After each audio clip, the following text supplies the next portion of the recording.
Hi, everybody. David Nour. I want to welcome you back to another episode of the Service Council's inService podcast series. I'm delighted to be joined by a seasoned executive, a Service Council board member. We're live on Facebook, LinkedIn, YouTube, Twitter. Rod Cook is joining us. Hello, Rod. Hey, David. Great to be here.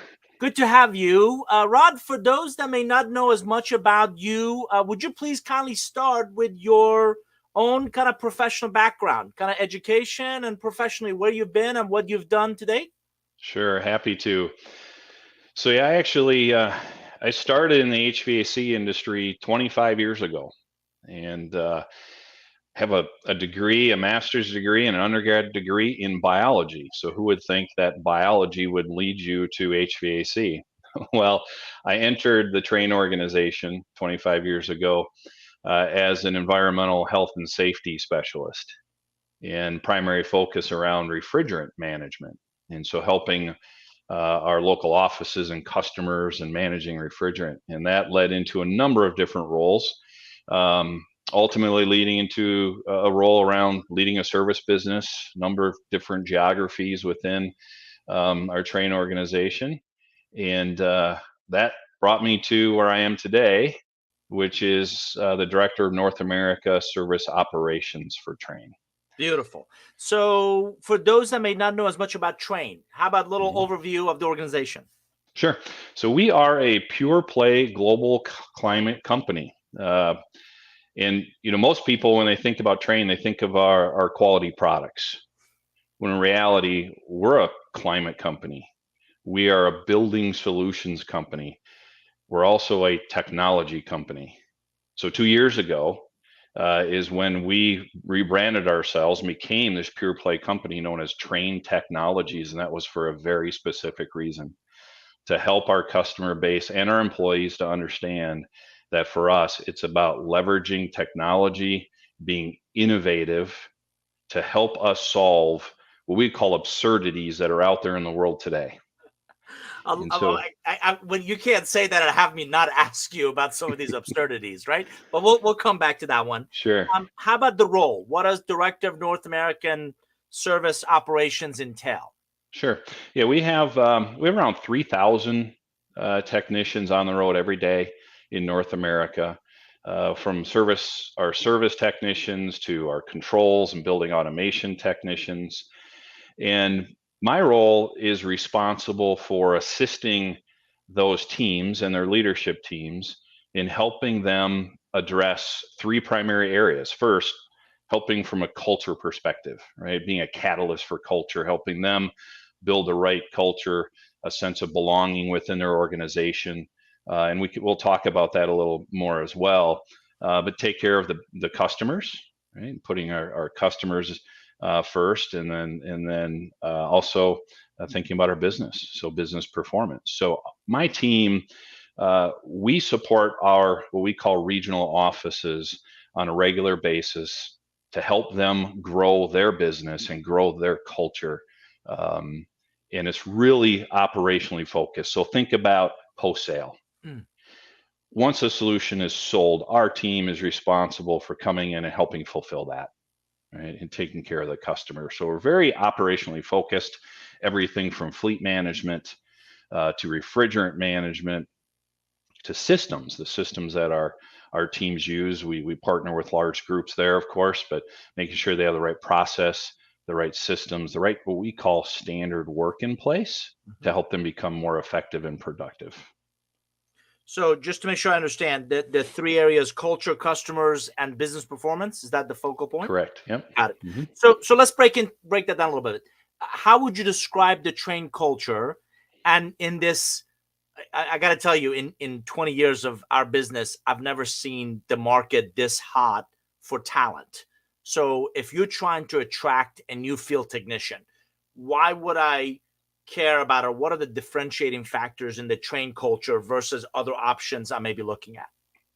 Yeah, it's a really good question, David. And there's a couple things that pop to mind there. One, um, the culture of Trane is one of, I would call, empowerment, trust, and engagement. we're constantly working to build an organization where our employees feel empowered, where they feel safe to be able to bring forward concerns, challenges, things that might be really difficult to hit head on.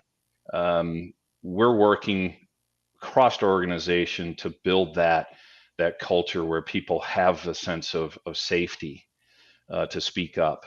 In addition to that, it's really a culture around, you think about our purpose, right? The purpose of our company is to boldly challenge what's possible for a sustainable world.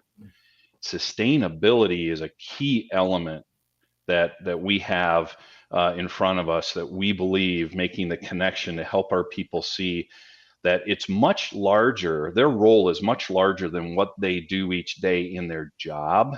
It's about the impact, the influence they can have to our greater globe, right? Well, how does their role connect to our purpose so that they can engage there and help us not make just a difference on the business in our customers, but to make a difference on our global economy?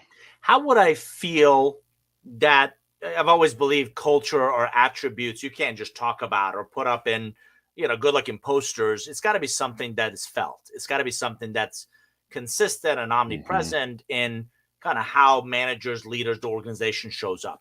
How would I feel that empowerment, the trust, the engagement in a typical day as a technician? Wow, that's something that's been such a hot topic, especially, as the pandemic has hit us. And our technicians, just to paint a quick picture of their world, they, most of the time, they're working by themselves on a customer site. And yes, they have the connection back to the office, back to the support mechanism of the enterprise. They have access to a broad support network. There's no question, but they're out there on the front lines every day by themselves, taking care of customers. And so from the service operations team, what we're really focused on is making sure they have an open line of communication. Is it easy for them to get the support that they need? Right? Can they very quickly get answers to their questions, whether that's through using technology, making a phone call, even things like, remote diagnostics, right? And making their life easier to make sure that they can serve their customer, because they're the one that's taken all the pressure, right? They're the ones that we're trying to support, but in the end, they're standing in front of a system or a customer. It's like, I have a critical need. All I need you to do is fix it. And sometimes that's not that easy. So it's our job to create a culture where they feel like they have the entire organization behind them, right? That we've got their back. I may be out there doing missionary work, but I've got this whole team that I can access, this whole team that is there to support me and ensure my success. For our audience, we're talking about career pathing of the field technicians. That's really the topic of today. And our guest, obviously, not Rod Cook, is the director of North American Service Operations. I'd encourage you to jump in with your questions, with your comments about field service, field technicians, which, Rod, I couldn't agree more. It seems like an incredibly thankless job, right? So their best day is when nothing goes wrong. Right. And yet they're out there at the edge every single day trying to solve these kind of challenges. You're right. I think most people, and myself included, may know Trane for your products. So talk about the customer focus, the three areas. We talked about culture. What about the customer? Obviously, customer service is top of everybody's mind. What unique facet are you trying to support those regional offices when it comes to customers? Sure. That we do, like many organizations, right? We have some discipline process in place to make sure we get the customer sat data back, and we're leveraging that. Another piece of that, though, is making sure that our technicians are aware of, they have the visibility into what our customer satisfaction metrics look like and our scores. And so using that as an opportunity, one, to help recognize the technicians that are being recognized and mentioned by our customers is key. So there's a significant recognition element to customer sat. We as a company are really looking at trying to make sure that we understand the customer's needs, right down to their specific, what we would call and many call key performance indicators, those KPIs. What is most critical for that customer? And how can we bring one, our talent to them to help solve some of that, and two, ultimately solutions. And so having a firm grasp and understanding of the customer specific needs is the first priority, right? You need to understand that before you can really identify where to even start. Mm. And so when we think about customer sat, it's about us being at the table with the customer, helping them grow their business. If we're doing a really good job supporting them, then their business is growing. Yeah. So John Carroll has got a great comment. We hear more and more an element of creating an employee effort methodology, similar to how customer sat has evolved. How easy to perform your day-to-day job. This friction in the technician's experience translates to customers. I think is exactly right. If a technician feels like they have to jump through hoops to do their job, I think the customer, like a family, if it's dysfunctional on the inside, everybody sees Right. it. I think the customers would see that. They What are absolutely you do. doing to ensure you remove that friction in that technician's ability to do their job so it translates into a seamless? Maybe said another way, do you understand the root causes of the customer sat numbers and give us a glimpse into how you can address them? Yeah, there's a few things that come to mind there, David. I think one is really from a process or standard work perspective, arming our technicians with what they need to perform their work in an efficient and safe manner. That's key, right? Is try to drive some consistency there. At the same time, we have to allow the talent of our technicians to be expressed on their jobs, depending upon the type of work they need to do. We have a very talented crew, very creative crew, and they are best when we allow them to be in a position to solve our customers' problems. Mm, So the other piece of that is arming them with the right technology, mm, access to information, system data, equipment information, some information, any data that they can take and help them more quickly and effectively serve that customer. And so, what we call standard work, process orientation, driving consistency there as much as we can, and leveraging technology so that that technician can perform their work in a manner where the customer can look and say that was one efficient, and in most of it for us in our world as we're taking care of buildings, speed, right? It's about right. very quickly serving that customer at least as quickly as we can, so we can do it quickly and effectively. Then we're putting our technicians in a position where they don't feel like they're in that fight because they're always caught in the middle on the challenges, right? You have the customer on one side, you've got our team, our Trane team on the other. They're in the middle, and it's this constant pull back and forth. Yeah. We have to remove them from that by arming them with the tools, communication, processes in order to do it. That's a great summary of that. There's also, I think you would agree, a point of diminishing return with the information overload, right? Oh, These yes. technicians, the ones I've certainly met, I've even been on some ride-alongs. Their day gets started early. They kind of plan the day of where they need to be and what they need to work on, and do I have the right components on the truck? And then when they roll out, their focus is that customer. I want to make sure my customers are happy. I want to make sure it's a one-call resolution, and I want to get there and do my job. And again, John is sharing some great insights. So here's three from their Voice of the Customer research. Here's three dislikes that most field technicians often share: paperwork and administrative, right? You're killing me with Amen. all the forms I've got to fill out. Yep. Pressure from management, customers. Listen, this thing is down. We're losing money when it's down. We need it up. We've got, tenants that are unhappy, on and on and on. And then time spent finding information. So my question of you is, how do you ensure the right balance between access to the right information at the time of their choosing and right on maybe even the device of their choice, Right. with too much of that, with Sure. overload, just on call? I mean, corporate is killing me with all the stuff that's coming my way, and I can't find what I need, or it's not relevant to what I need. So talk about a little about that balance for a second. Yeah, I'd be lying if I said we've got it all figured out, right? But we are working tirelessly to solve those types of opportunities. So, for example, on the paperwork piece, we are continuously making changes through technology where our technicians don't have to type, right? We're moving, you say the paperless, right, approach.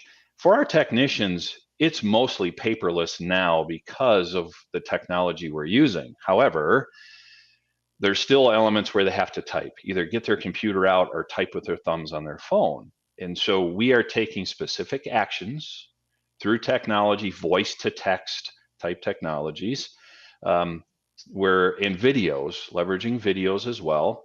We are doing a tremendous amount of work with an organization called XOI. Some people may have heard of them. We have a really strong partnership there, and they're helping us take that to the next level. Meaning, one, not only make it easier for a technician to capture information on their work performed, but to gain access to only the data they need when they need it. That's the element that we're on the front end of right now, where a technician can go to a system, a unit, right, a building, and say, okay, here's what I'm looking at. I need this information. How do I get it? Even today, some of that can be a challenge. They have to enter or log into a number of different systems, right? And go, okay, now I got to get out here and look at this database. However, we've started to move now to where we're using optical character recognition, OCR. Many of you may know that. You take a picture of something and it converts, right? We can take pictures of nameplates now, and it'll read model and serial number, and then it'll go, okay, here's all kinds of stuff. What do you want to know? Allow the tech to look and say, I don't need that. I just want this piece of information. Click We've here. got a question from our audience. Can you just repeat the technology or the company again? Is it called XLI? XOI. XOI. Like as an I, like islands. Yeah, well, it's the three letters of XO lowercase I. Got it. And the best way to describe them is what? Field technician information recovery, knowledge management, access to it. How would you describe all of that? And so it really is about technology where, one, we can start with standard work. You create workflows that your technicians can use to perform their work. We use them, for example, on what we call pre-job safety assessments. Hey, go through this quick checklist, 2 minutes, make sure you're safe before you start your work. Capture the data is then stored, right? So we use it for that. We use it for pushing and for pulling information of data. It also has a functionality in regards to virtual communication, audio visual. We use it to record work performed, where our technicians will literally take their phone, they'll record pre and post work that's done. So they arrive on a site, use XOI, announce their name, tell the customer, here's who I am, this is what I'm here to do. Then after they're done, they video again, here's what I did, I need to come back, things like that. That can automatically go to a customer, so they can they don't have to read a field report, a service work order. They have one link that takes them to that video that says, oh, the Trane technician was here, this is what they did. Love it. Love it. So on that note, and then I want to get to the business performance and pandemic, but on that note, Rod, one of the challenges you and I have both seen is this aging workforce, right? And again, if I'm passionate about serving my customers, if I'm, and this is not an age comment as much as potentially a mindset one. Listen, I've been doing the same thing for 10, 20, 30 plus years. I'm pretty comfortable with my 3x5 index cards. And whoa, you want me to do what now? And how does that work? And how did you roll out, or how does Trane roll out introduction to new technology, more than just rolling it out? How do you ensure adoption of I'm reminded of another client that was trying to incorporate wearables. So just if you think of an iPhone or an Apple phone, Apple Watch, or maybe a Samsung watch into their service environment. And it was just, there was a good idea by corporate, who said, you know what, these technicians are in their elbows in grease and other things. If they could just look at a watch, a connected watch, it could save some time and effort. The adoption, the rollout was a challenge. How have you done that? Yeah, I think that the key point there for what we've learned is with any type of adoption like that, you need to engage and involve the people that are actually going to be leveraging that new tool or technology. And, any call it top down approach to a new technology typically has limited impact. And so what we've done is, and we continue to work on adoption, by the way, right? It's a journey to really go through that and really get the whole team up and running. But from an onset perspective, what we've done, David, is said, let's make sure that our associates that are going to be using the technology are involved from the very beginning. Mm. Bring them in, help them, or have them help us make sure that we're not missing something. And it's a phased approach, right? We have to pull them in, get their feedback, do some trial runs, some tests, right? Pilots, things of that nature, where we are continuously getting information to make sure that we're on the right path. Now, the other beauty, we have a lot of talent within the Trane organization, and the beauty is on our operations team, we have a number of individuals that were technicians in the past, right? And so it's that peer-to-peer trust and relationship where we're looking and saying, hey, this isn't just a corporate directive and that trust us, believe us, it's going to be just fine. Yeah. It's more of, no, we've experienced it. Yeah, for our audience, Rod, exactly what you're referring to is don't just talk about empathy, practice it right from the onset. Absolutely. And it's amazing. You and I've seen this several times where corporate decides to roll out something because corporate believes it's viable or operationally efficient or whatever, and they've never spoken with a technician, or they've never been on ride-alongs, or they have no idea what the day in the life of that field technician looks like, and yet we're rolling out these things that it seems like what were they, what was corporate thinking? Or so sounds like you're practicing empathy early and often. Two, I often coach leaders appeal to their logical self-interest. So if you think about what that technician really cares about is taking care of those customers, really keeping happy clients, removing the friction. So how can we incorporate technology that it becomes an enabler of those things and not somebody's, pet project of yet we're going to roll out yet something else because it's cool or it's going to be good PR for us or whatever else might be the agenda. Which leads me to our third bucket. So you said 3 areas you and your team are focused in helping those regional offices, business performance. Talk about some of the things that are important to you or those regional offices that impacts the success of those field technicians? Sure. So, I mean, when it comes down to it, we look and really starting with our associates first around building that culture, right? And my role as a leader is to be a catalyst for culture. But I'm not in those regional offices, and each regional office has its own dynamic, has its own leadership style, right? It has its own, core elements to how they run and lead their business. However, with that, we have standard leadership principles across the organization, right? So leaning on those and really working with our teams in the field to help them build a culture. I'm really more of just a support mechanism for that.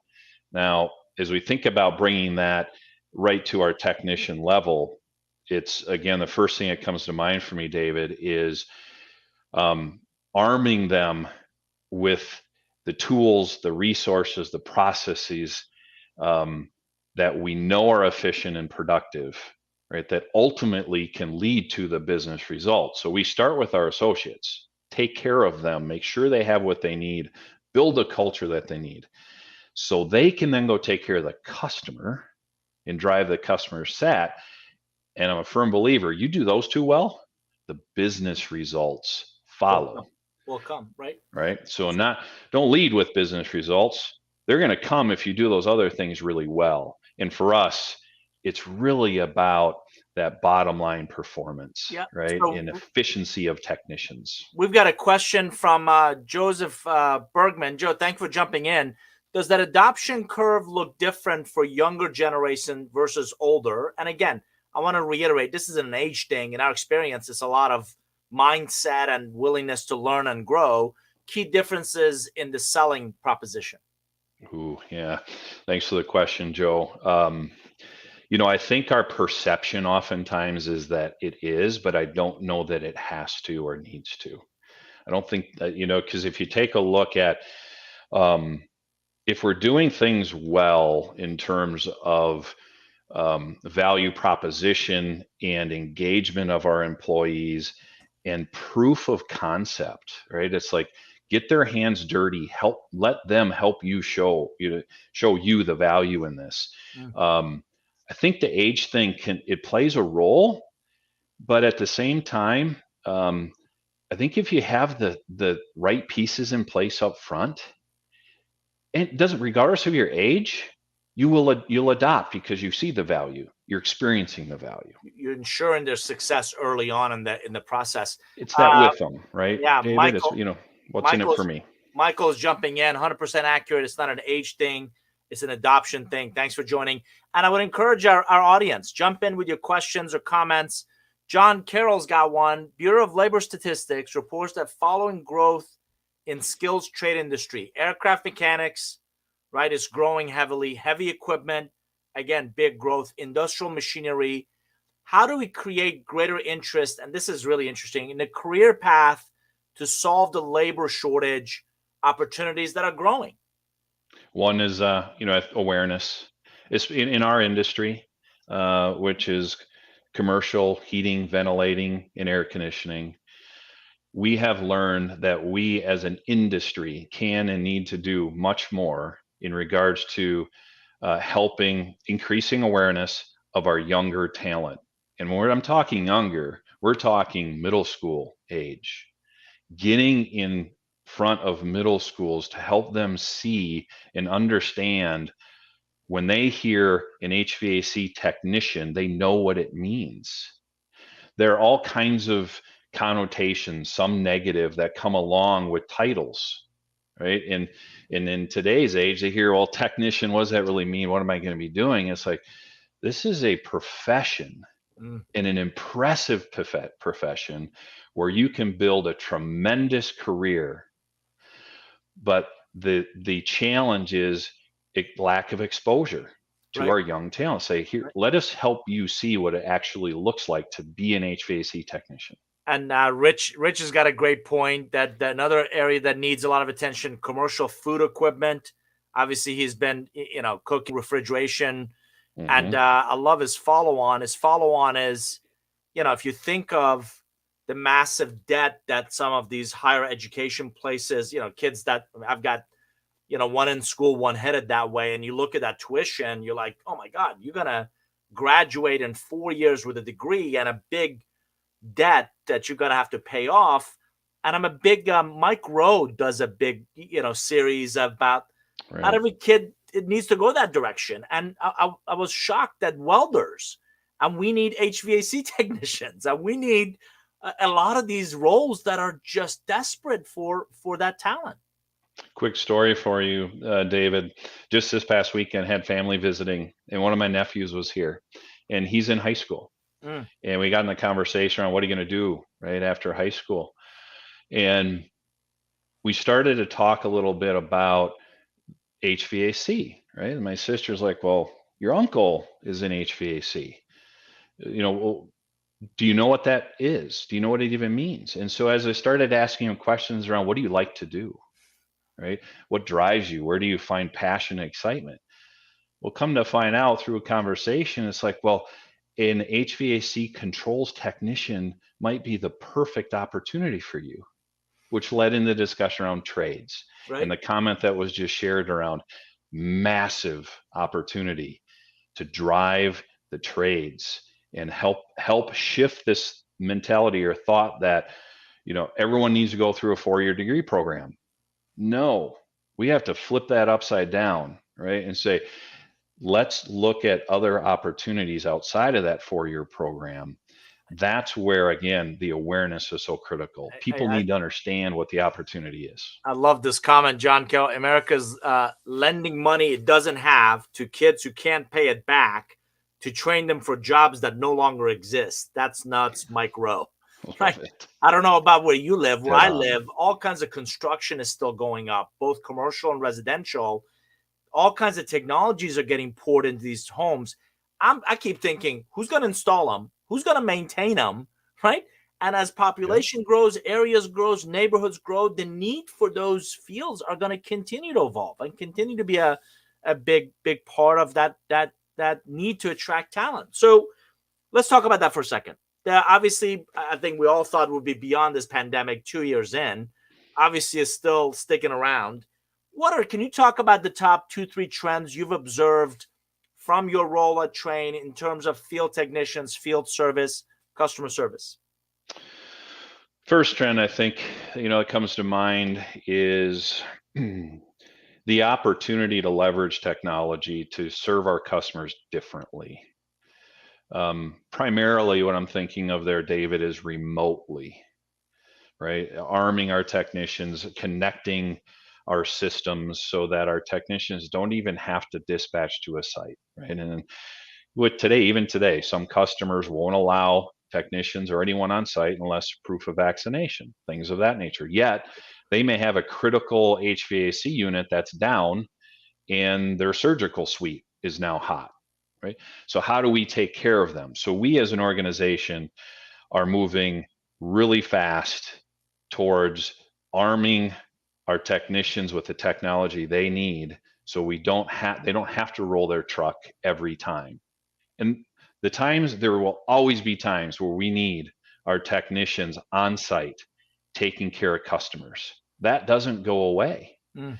But in the situation like a pandemic, where maybe a customer doesn't allow you on site, or as a technician, you prefer not to go on site, right? You're looking at your own safety, allow you the opportunity to remotely diagnose and potentially repair that system online. And Mm. so remote technology, I think is key. I think the other thing there, David, is we just have to stop and listen.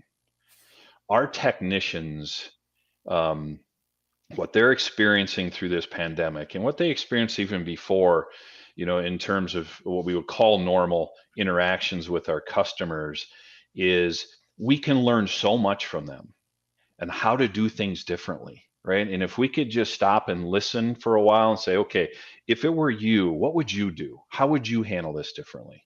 Is there something that we're missing as an organization? And that's one thing I've been with Trane for 25 years, and what I'm most proud of is the talent and the environment that allows us to do that, right? To challenge each other, and actually promote it. It's like, no, we need your help so we can understand what it's like to be in your shoes. So, opportunities to leverage tech, one trend. What else? Let's see. Um, hmm. I think from a building the bench perspective, right, to make sure our customers have the talent and the skill set that they need. I think it's about providing our technicians with a path, right? We're talking career pathing. What is that path? And I'm not Mm. talking just the standard, okay, you start in as an apprentice and then maybe work up to a journeyman and then et cetera. It's more of broadening the lens around opportunities within the organization for our technicians. And we're doing a lot there, from building onboarding programs and development programs. We have a long way to go, but with that, it's really about, again, the visibility and understanding what drives that technician. What are they passionate about? What do they like to do? What do they love? Um, because I can assure you, within our organization, we have so many opportunities to apply those passions, those skill sets. If we just opened our eyes a little wider and said, well, have you considered this? So it's building a bench per se, and I'm not talking necessarily a collective bargaining bench, right? Building the bench of talent from the ground up so that when our, call it, entry level technicians enter our industry, they see clearly a potential path. For our audience, if you join us late, you're listening to Rod Cook, the Director of North American Service Operations for Trane. And full disclosure, I'm guilty. I knew you for your products, didn't realize nearly as much about the all-encompassing, again, the technology and buildings and a lot of the other great things you guys are doing. Give me one more. So we talked about trends during the last couple of years of the pandemic, opportunities to leverage technology, building this bench by creating awareness for different career path opportunities. What's another one that's really stood out for you? Well, for us, obviously, from a trend perspective, is indoor air quality. How do we respond to our customers to support them via, with their indoor air quality needs? And we've seen all kinds of shifts in behaviors, et cetera.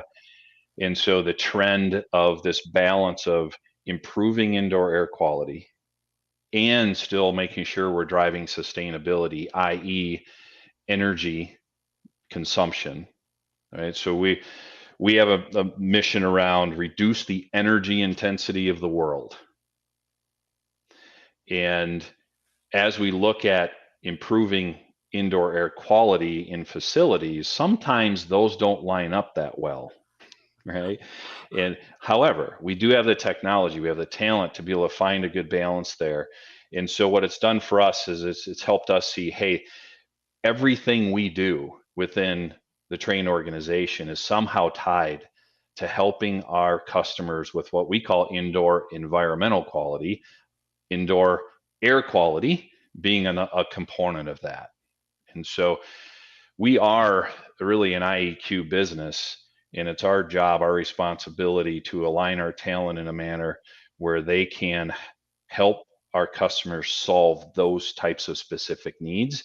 This pandemic has only exacerbated it. We've always needed indoor air quality, but it's brought it to a heightened awareness, of course. So I want to double click. I want to dive a little deeper on a couple of these things. I spoke to an executive this morning who was on the road.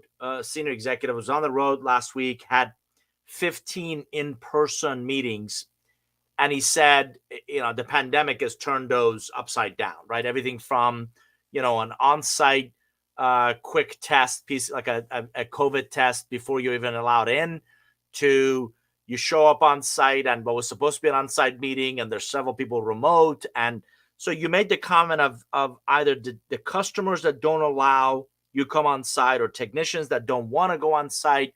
Does Trane have a vaccine policy?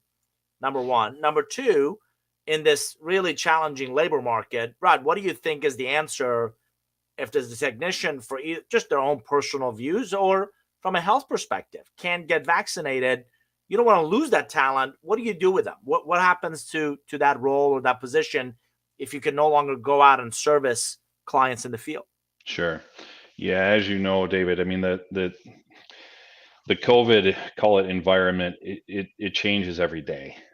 And so we're constantly looking and saying, okay, what should we do differently? And our teams in this company have been phenomenal, from our EHS support, right, and our human resources and our business leadership, all the way up to our CEO, Dave Nour, have been absolutely phenomenal in helping navigate us through these very uncertain waters. The reason I mention that is, so today we do not mandate a vaccine within Trane Technologies.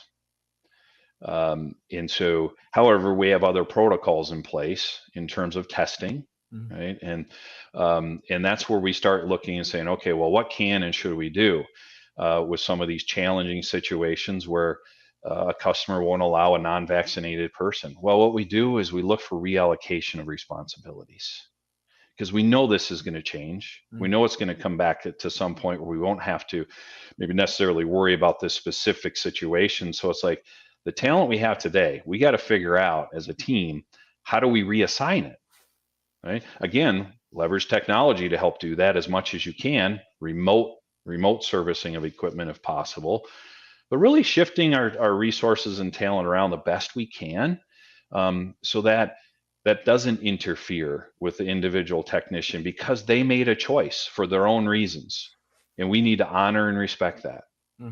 And so as a result of that, we're always looking to support our offices and our organization and say, what are other ways? What are some changes we can make? And I'll tell you, I think we, as an organization, we've done a really, really good job of that. Um, our customers have shared that we've done a good job of that.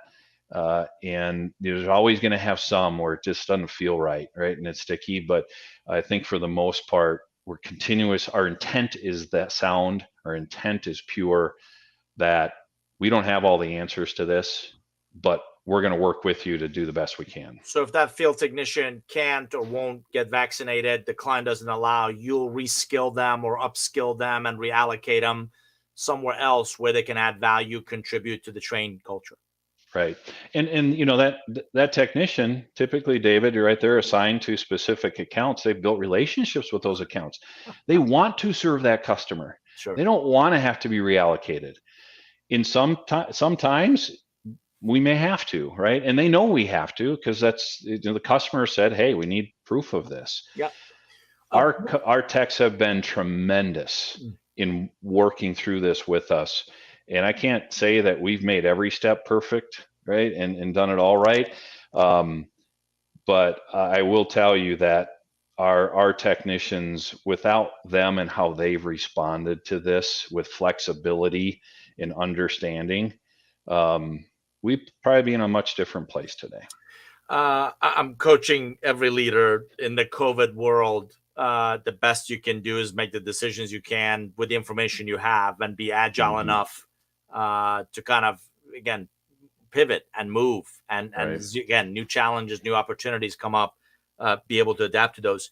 One of the conversations you and I had in our preparation for today was this evolution of a career ladder, right? Do this, then this, then this, then this, to one of a career lattice, where sometimes it might be very viable for that entry-level person to go lateral and go learn another piece of the business, or go, you know, work in another function or region or other area. John brings up a great question. Service leaders need to embrace a culture where it's okay with career ladders or lattices. Is it okay to grow out of a technician role or within it? So comment on, and I think, again, Service Council's field, the voice of the field technician said, you know, preponderance of a lot of these folks don't see themselves in that position within a few years. And that makes every hiring manager nervous, that I'm going to invest in you and teach you our business and have a mentor program and roll out this technology and not have access to you for the long-term viability of this function or organization.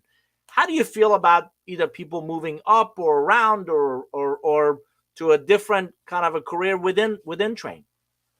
Yeah, our organization a number of years ago recognized the value of a lattice structure versus a ladder. And in fact, from an enterprise perspective, we changed a lot of things within Trane Technologies to take advantage of the lattice opportunities, right? And even in some cases, as a lot of us think about our careers, there's times where you might move to the left, you might move to the left, or right or left, you might move down, right, to move over a position to go back up, per se. And so what we're trying to do is remove the from our vocabulary, this up and down, and you're stepping up, right? It's like, no, let's talk about your talent. Let's talk about your interests and desires. Where do those best fit as compared to our organization's needs? And so we started that a number of years ago, David, which has helped tremendously. We need to do more when it comes to our service technicians. And we see the opportunity of a lattice, right, to help us grow. And more importantly, that helps from a retention perspective, right? Because I think part of the reason we heard so much from technicians in the survey that was done, it's like, I don't plan on being here in the future, is because we haven't presented or showed them the other opportunities that exist versus this is a staircase. And oh, by the way, next year you might be tech level 3 and then 4, and then what's on the sides of that? Yeah. Right? What's the umbrella across that? And you know, we in our organization, the talent that we need in our technicians can be applied and leveraged in so many different roles. It's about making sure that those technicians understand where those opportunities are. Having the conversations with them around, well, here's the potential. Did you even know we had roles that did this type of thing? Got it. Goes back to the awareness, right? Not just Right. young people and exploring service technicians or field technicians or field engineers as a career option. But once they join us, let's make sure we continue to create awareness of there's a lot of different paths for you to learn and grow through that process. That's So, right. so obviously you brought up this idea of remote service, remote kind of supporting the customers. I love the XOI example you gave. Are there other technologies that you believe you guys have rolled out that really makes that life of that technician, again, remove some of that friction, make their lives easier, help them focus on their biggest value creation efforts versus the administrative or the time consuming search for stuff that John Carroll brought up earlier? Yeah, I mean, the biggest one that's in front of us right now and we have not deployed yet is a new field management system, full blown, right? So we have a number of systems in our organization. We have an initiative going on right now where we are, I'll call it, consolidating systems, right? And that's not even an appropriate full description of the massive work that's being done there. But we're moving towards driving efficiency through our business systems and moving to a platform where the data is connected, right? Where you don't have to go and use a number of different tools or applications. You essentially, based on your role, you have a landing page. And it's like everything I need, I can get access to from here. Right? I logged in once. That's all I need to do. So massive, massive work, enterprise-wide, that we're in the midst of as we speak. That's going to drive the most significant change. So for organizations that have where your technicians or any other employees have to log into multiple systems a day, right there for us it was a flag, right? It's just like we're asking way too much of our people just because we have too many disparate systems that aren't connected or linked. My favorite is, again, exactly what you just said, disparate systems that aren't even talking to each other. So Right. I either have to enter at one place, go get information somewhere else, and there's nothing more frustrating, I think, for any field technician to show up and either I have no clue what I'm walking into, or I don't have the right parts, or this is the customer's, multiple requests of us that we haven't been able to fulfill. So it becomes challenging. Well, and David, that's if I can just for a second, that speaks Please. to culture, right? And so our systems, our tools, our lack of technology can hurt culture. As we think about that, a couple other things that come to mind in regards to this idea of aging workforce, great resignation, retention of talent. There's two other things that we're doing to help there. One is we have what we call the Technician of the Future Scholarship Program. We're engaging with the industry where we are offering scholarships to the trades to come into HVAC, right? And we will help you. And we've even had a technician that received a scholarship and now is full-time job with Trane. And that's getting rolling now. The momentum is really cool. So I think that's another technique or another way to attract talent within your organization. We're also providing call it transitional opportunities. So if you have a technician that is interested in retiring but maybe not quite ready, right, moving them to a part-time type role, right, where they can stay on, continue to add value, but not the full-time role. And that's where we also look at things like the remote technology, so they don't have to go out to the site. They can support and coach technicians from their computer. Love right? that. And using the technology that way. So there's some development opportunity there too. Love that. Both sound like great programs. Just to make sure I understand that the Technician of the Future Scholarship, I don't have to be a Trane employee. No, not at all. So if I'm in a different field and I'm really curious about the HVAC space, I could apply for this and I could learn your business. And that also potentially leads to a job with Trane. Exactly right. I'm seeing Love some that. really good success there. And on the transitional opportunities, Rod, you would appreciate this. I've always believed that we've had a package that then we try to shove an individual into, right? Here's a scope of increasingly, and maybe COVID is driving this. I think we have to look for the individual, look for the talent, and wrap a package around them. And it sounds like this part-time mode of, listen, I don't, what I've learned is I like my wife, I like my kids, I like my grandkids, I want to hang out with them. I don't want to work 80-hour weeks. So if I can work part-time and maybe not even go out, use technology to coach, mentor that next generation, that still keeps the gray matter, right, going in passing on some of that experience and some of that. Right. So it sounds like two great programs. I want to talk about you for a second. How would you describe Rod Cook's leadership style? Well, I mean, the first word that comes to mind, what I would like to say, the type of leader I am is a servant leader. You'd have to ask the others that I've worked with if that's accurate. But servant leadership is probably the best description, David. You know, the book Good to Great from Jim Collins, that was written 21 years ago, but the premise to me, it's like that is just, it's right there. Right. And so as we think about Good to Great and translating it into leadership, that's what's built this mentality of lead your people so they can take care of your customers and the business results will follow. And so I see my job as the catalyst for culture. I'm responsible to help build a culture within my specific team and support our other teams, help them so that they can create the culture necessary to serve their customers and drive those business results. Doing so, obviously, you mentioned empathy before, and I think one of the things that it hit me like a ton of bricks years ago, is around, well, you can't really be empathetic if you're not listening. And I'm not talking hearing, I'm talking actively listen. And so many of us, we're in such a hurry, right? And we're trying to solve problems all the time. It's just in our head. Our natural reaction can be, well, somebody brings you an issue, solve it, right? They ask you a question, give them the answer. I've learned that no, that's the worst thing you can do is just respond and give them the answer. Work with them, help make sure that they're looking at that and saying, have you thought about it? What would you do, right?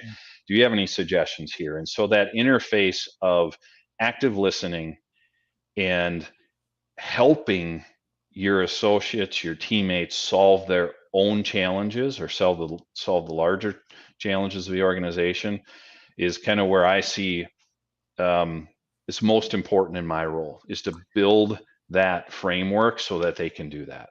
One of the comments you made was that you'd been at Trane 25 years. I think most of our audience would agree that's increasingly a rarity, right? So kudos on the tenure. My question of you is, Rod, how do you continue to learn and grow? How do you ensure you challenge yourself so you don't become stagnant in your lens, your perspective about what's happening, and your ability, your capability to respond to it? Yeah, a shameless plug for John Carroll and the Servers Council. Since I've joined the advisory board there, it's things like that. I'm another one for a fleet management company. The amount of talent that you get exposed to in those types of settings, in working with those boards, that's a way, in an important way, because what I've learned from that is many of them outside of the HVAC industry, but I've learned a ton, right? We all have very similar challenges and opportunities, but there's so many things I've learned from other leaders through the Service Council that I never considered before. It's like, okay, so there I need to remain engaged in those types of things, and Service Council is a great opportunity to do that. So that's one. I think the other is it's a mindset shift, David, and I can't point a date, but I do remember a shift that I made. It's like, again, towards this, you have to think differently, and that is, in order to learn something new every day, you can't be talking. Right? You need to be reading, right, and keeping up with the industry, making sure that you're engaged in some of the boards that are out there, the social boards, and you're kind of seeing what's going on in the industry today. And again, the Service Council helps us there a lot, brings it all together for many of us. But it's also when you're working within your teams, right? It's that, hey, the speak less, listen more, right? And I've learned that we have so much talent within our Trane organization. It's an endless opportunity for me to learn something new every day if I only take the time to ask questions and listen. I love it when a question gives you more than one answer, which is what I was going to ask. What are you getting out of the Service Council? But you and I spent some time together at this Service Symposium. And for our audience, the Service Council puts on a fabulous event every fall, I want to say September timeframe, around, call it the Service Council Symposium. And it's a great gathering of service leaders and just a lot of really interesting topics. What was the highlight for you this past September in Chicago? There were a lot of highlights there. I think one that comes to mind that I didn't think would ever be a highlight. This is going to sound odd, but was a connection that I made with one of our top competitors. That's interesting. Right? Can you say a little more about that? Yeah. So we, as we're working, as we're at the conference, right, and talking with a couple of vendors and suppliers, connection was made. It's like, hey, you might want to go talk to this person, right? And come to find out, this is an individual that had the very similar role that I have, running a very large HVAC service organization. And we spent some really good time together. And, as we went into it, it's like, not sure where this is going to go. Arm's length. Yeah. But what we learned is we all had the two of us had the same challenges or opportunities, right? Yeah. It's like the worlds aren't that much different. And we shared what we could and what we legally should have and what we felt comfortable with, which was enough for us to still have some connection there and say, we're going to build off of that. Say, how can we better help you? And how can we better, how can you help us? Right. And so it was really eye-opening for me because the willingness to say, hey, let's go solve some of these absurdities together.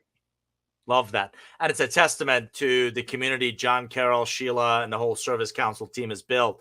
And for our audience, if you're not aware of Service Council, highly, highly recommend. Check it out, servicecouncil.com. The symposium is in the fall, and it's a great gathering of like-minded professionals like Rod and others. So one of my final questions, I love this because I also value introspection. Give me a top piece of advice you would give Rod of 20 years ago, 30 years ago. What knowing now what you know, what do you wish you knew back then? Yeah, and you prepped me a little bit for this one before, David, and I started racking my brain in terms of, is there much I would do different? And there certainly is, but it comes down to the active listening, and it sounds maybe repetitive, but there's so much there. If you can truly listen in an active manner, your whole world changes. It shifts on you to a point where everything else opens up, and it's like, okay, now we can figure out where to head next, right? What's the next step? And I think, again, oftentimes we're hearing, it's kind of going in, it's not sticking. But if you're participating with that other person in active listening, that's where you see the most growth. I think the other thing I would share is don't be afraid of the valleys. That's where you grow the most. The biggest challenging times, right? They don't come at when you've hit the pinnacle and you feel like you've climbed that mountain. Those valleys should be viewed as opportunities, right? And get your mind in a place where it's like, that's where I'm going to grow. The most is in that valley. So Cicely's got a great comment. Rod Cook, that's a great example of collaboration at the symposium. For our audience, if you joined us late, you've been listening to Rod Cook, the great background, Director of North American Service Operations at Trane, on the Service Council Advisory Board. Rod, thank you for the gift of your time, and thanks for joining us. Thank you for the opportunity, David. Pleasure's mine. For our audience, we bring these to you every couple of weeks, the Service Council inService podcast series. You can learn more on Service Council's website at servicecouncil.com. Until next time, I'm David Nour, your host. Thanks for joining us.